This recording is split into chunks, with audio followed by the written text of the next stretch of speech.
menentukan atau mendapatkan atau menggunakan dan memakai produk atau jasa, pengalaman atau ide untuk memuaskan kebutuhan serta dampak proses-proses tersebut terhadap konsumen dan masyarakat. Selanjutnya ada alasan mempelajari perilaku konsumen. Itu yang pertama, membantu para manajer dalam pengambilan keputusannya. Yang kedua itu memberikan pengetahuan kepada masyarakat peneliti pemasaran dengan dasar pengetahuan analisis konsumen. Yang ketiga itu ada membantu legislator atau regulator dalam menciptakan hukum dan peraturan yang berkaitan dengan pembelian dan penjualan barang dan jasa. Selanjutnya ada aplikasi dari perilaku konsumen. Itu yang pertama ada marketing strategi. Itu merupakan variabel di mana pemasar mengendalikan usahanya dalam memberitahu dan mempengaruhi konsumen. Variabel-variabel tersebut adalah yang pertama ada produk, yang kedua ada price, ada yang ketiga promotion, yang keempat itu ada distribusi. Yang mendorong konsumen dalam proses pengambilan keputusan. Pemasar harus mengumpulkan informasi dari konsumen untuk evaluasi kesempatan utama pemasaran dalam pengembangan pemasarannya. Yang kedua itu ada regulator polling. Itu ada pengetahuan mengenai perilaku konsumen, juga membantu pengembangan kebijakan publik yang menyangkut masalah perilaku konsumen adalah mengembangkan hukum dan peraturan yang mempengaruhi konsumen di dunia bisnis. Pada bagian legislatif, pembuat peraturan dan peranan pengadilan biasanya berhubungan dengan masalah konsumen. Contoh itu larangan merokok dan minuman beralkohol bagi mereka yang berusia di bawah 18 tahun. Selanjutnya ada juga social marketing. Itu merupakan aplikasi strategi dan taktis pemasaran untuk mendorong perilaku yang berdampak positif bagi individu yang menjadi sasaran dan bagi masyarakat secara keseluruhan. Itu ada contoh larangan merokok menggunakan sabuk keselamatan selama mengendarai mobil, itu melakukan donor darah, dan sebagai berikut. Selanjutnya ada yang keempat, itu ada informan individual. Itu bagi konsumen alasannya utama mempelajari perilaku konsumen terkait dengan perannya yang signifikan dalam kehidupan sehari-hari berhubungan dengan berbagai keputusan pembelian dan konsumsi. Itu mempelajari perilaku konsumen memungkinkan seseorang untuk memiliki pemahaman tentang dirinya sendiri sebagai konsumen, sehingga melalui pemahaman tersebut mereka bisa menjadi konsumen yang rasional.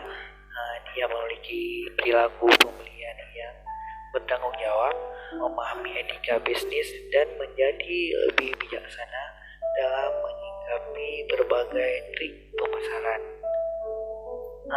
Selanjutnya juga ada strategi pemasaran dan perilaku konsumen. Itu secara menurut Peter dan also itu strategi pemasaran dirancang untuk meningkatkan peluang di mana konsumen akan memiliki anggapan dan peran positif terhadap produk dan jasa merek tertentu, akan mencoba produk jasa atau merek tersebut, dan kemudian pembelian penggunaannya berulang-ulang. Selanjutnya, untuk mengembangkan strategi pemasaran yang kompetitif, pemasaran perlu mengetahui konsumen, mana yang pembeliannya produk, faktor apa yang kira-kira menyebabkan mereka menyukai terhadap produk tersebut, kriteria apa yang dipakai, dan bagaimana mereka memperoleh informasi tentang produk-produk dan lain sebagainya. Dalam strategi ini juga ada pemasaran dan perilaku konsumen. Itu terdapat beberapa step. Yang step 1 itu market analysis atau analisa pasar. Itu langkah awal dari strategi pemasaran adalah analisis pasar atau market analysis, yaitu penilaian kekuatan eksternal merupakan dan konsumen dan yang diciptakan ancaman serta peluang. Analisisnya meliputi yang pertama itu ada kemampuan organisasi, yang kedua ada kekuatan dan keselamatan persaingan, itu yang ketiga ada ketahanan ekonomi dan teknologi. Yang keempat ada konsumen yang potensi dan yang sudah ada. Selanjutnya ada komponen analisis pasar yang atau juga disebut market analysis. Yang ke-1 itu ada the consumer, itu pemenuhan kebutuhan konsumen merupakan hal yang sangat kompleks, namun hal ini dapat dilakukan dengan melakukan riset pemasaran. Yang kedua itu ada the company, itu sebuah perusahaan yang harus bisa sepenuhnya memahami kemampuan untuk memenuhi kebutuhan konsumen. Hal ini dapat dilakukan dengan evaluasi seluruh aspek yang demikian oleh perusahaan seperti kondisi keuangan, keterampilan, keahlian atau manajerial atau kemampuan produksi, kecanggihan teknologi, kemampuan pemasaran dan sebagai berikut. Yang ketiga itu juga ada the kompetitor. Itu setiap perusahaan harus memperhitungkan dengan cermat keunggulan-keunggulan serta kekurangan-kekurangannya dibandingkan dengan persaingan-persaingan. Yang keempat itu ada the condition, itu ada keadaan ekonomi, lingkungan fisik atau peraturan pemerintah dan perkembangan teknologi mempengaruhi kebutuhan konsumen dan harapannya terhadap kemampuan perusahaan dan bersaing. Selanjutnya ada strategi pemasaran dan perilaku konsumen. Terdapat pada step 2 itu ada market segmentation, itu segmentasi pasar. Itu mengatasi segmentasi ini, itu pasar adalah suatu proses membagi pasar ke dalam beberapa sub atau bagian pasar yang berbeda dengan kebutuhan atau karakteristik yang sama dengan memilih suatu segmen atau lebih untuk disasar dengan bauran pemasaran. Selanjutnya 4 langkah dalam segmentasi pasar. Itu yang pertama ada mengidentifikasi perangkat kebutuhan produk. Itu mengidentifikasi perangkat kebutuhan produk diinginkan oleh konsumen dan dapat memberikan kepuasan bagi konsumen. Yang kedua itu mengelompokkan konsumen yang memiliki perangkat kebutuhan yang serupa. Langkah selanjutnya adalah mengelompokkan konsumen yang memiliki perangkat kebutuhan yang serupa. Konsumen ini dapat dikelompokkan ke dalam satu segmen sejauh fitur, produk, dan bahkan mungkin citra produk yang bersangkutan meskipun demografi yang berbeda. Selanjutnya ada yang ketiga itu mendeskripsikan setiap kelompok. Itu setelah konsumen dengan perangkat kebutuhan yang sama diidentifikasi, diperlukan penjelasan mengenai konsumen tersebut berdasarkan segi demografi atau gaya hidup dan pengguna media. Yang keempat itu memilih satu atau lebih segmen yang akan dilayani. Berarti itu ada menentukan pasar sasaran. Itu ada target market yang akan dimasuki pasar sasaran. Bisa berupa beberapa kelompok segmen yang bisa dimasuki. Bergantung dari definisi pasar sasaran yang dikembangkan atau pasar sasaran inilah yang menjadi bidikan strategi pemasaran yang dikembangkan oleh perusahaan. Selanjutnya ada strategi pemasaran dan perilaku konsumen. Itu terdapat pada step 3, itu marketing strategi. Itu strategi pemasaran. Berarti strategi pemasaran ini yang dapat dikembangkan berupa bauran pemasaran atau marketing mix. Itu yang meliputi 4 hal pokok, yaitu produk, harga atau promosi, dan distribusi yang dikenal dengan 4P. Selanjutnya ada strategi pemasaran marketing strategi. Itu ada bauran pemasaran marketing map. Itu yang pertama itu ada produk. Itu menentukan produk yang ditawarkan dengan segala pertimbangan, misalnya kualitas, ukuran, bentuk, warna, atau kemasan, dan sebagai berikut. Yang kedua itu ada communication. Itu termasuk dalam bauran promosi yang akan ditempuh untuk mengkomunikasi produk kepada konsumen, misalnya seperti iklan, sales force, public relation, packaging, dan sebagainya yang dapat mengembangkan produk tersebut. Selanjutnya ada marketing mix. Itu yang pertama ada brief, menentukan berapa harga produk tersebut akan ditawarkan kepada konsumen. Yang kedua distribution. Itu menentukan saluran distribusi yang akan dipakai agar produk yang ditawarkan bisa terjangkau oleh pasar sasaran. Yang kedua service. Itu layanan dilakukan kepada target market untuk meningkatkan nilai lebih dari produk atau jasa yang utama.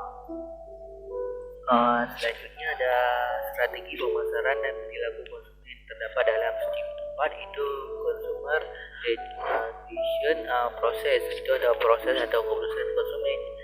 Jadi setiap manusia selalu ingin memenuhi kebutuhan hidupnya, tetapi manusia terhadap dengan berbagai cara untuk memenuhi kebutuhan tersebut. Contoh, pengambilan keputusan, misalnya keputusan untuk menunda perkawinan atau kawin, keputusan untuk membeli TV atau DVD oleh kepada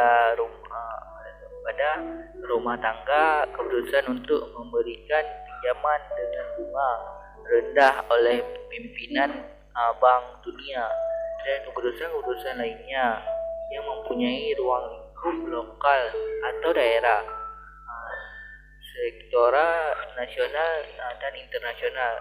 Terhadap perilaku konsumen adalah proses dan aktivitas ketika seseorang berhubungan dengan pencarian, pemilihan atau pembelian, penggunaan, serta mengevaluasian produk dan jasa demi memenuhi kebutuhan dan keinginan, mengambil atau membuat keputusan, memilih satu di antara sekian banyak alternatif. Selanjutnya ada strategi pemasaran dan perilaku konsumen. Terdapat pada step 5 outcomer atau hasil, society atau efek bagi kebutuhan ekonomi, polusi, masalah sosial, firm, itu reaksi dari target market, menghasilkan sebuah produk atau merek atau organisasi. Yang ketiga yaitu ada individual, hasil dari proses pada beberapa tingkat kepuasan, pengeluaran keuangan, perubahan atau pengembangan sikap dan atau perubahan perilaku. Selanjutnya ada hasil atau outcomes. Itu ada form, itu yang pertama produk positioning. Itu ada upaya menciptakan image tertentu atas produknya dibandingkan dengan produk sejenis yang dihasilkan oleh bersaing di dalam benak konsumen. Itu yang kedua, sales.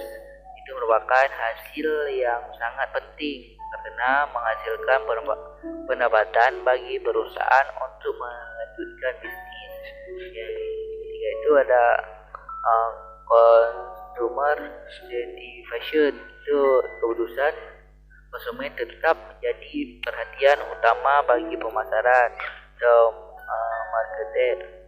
Itu mempertahankan konsumen menunjukkan bahwa mereka puas dengan pembelian yang telah mereka lakukan dan penggunaan dari produk tersebut.